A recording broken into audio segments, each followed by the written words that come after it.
Okay, so I've dried this, and you can see there's a couple spots where there's still some extender that's not quite dried. It takes a lot longer than normal to dry a piece that has extender worked into the background, and depending on how much paint and how much extender, you want to leave enough adequate time to prepare it so that you're not working with a wet surface. So then what you're going to do after you get your mottled background, then you're going to apply your pattern onto this, and you want to make sure that the pattern is centered so that you have a little bit of an edge where you could put a mat over top of the board and put a mat and then frame it.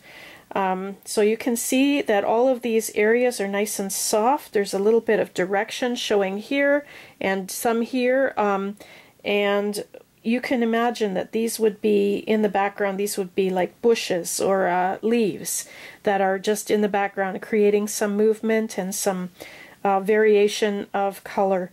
And then we will put our butterfly right here and our Queen Anne's lace like basically right there. So you got the darkest spot. We're going to have the dark against the light.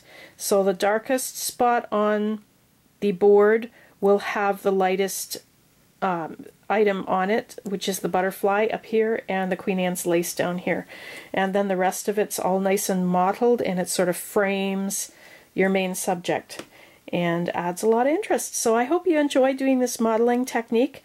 And I can't wait to see your boards when we get to the guild meeting, because that's what I'm doing this for. And, you know, make sure that you do 1 or 2 coats on it, and until you're happy.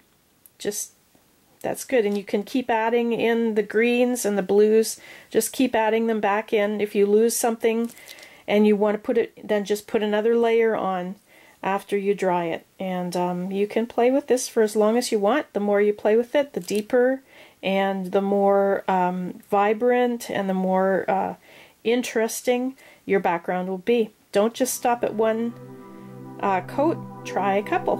Alright, and we'll see you at the guild meeting. Bye-bye.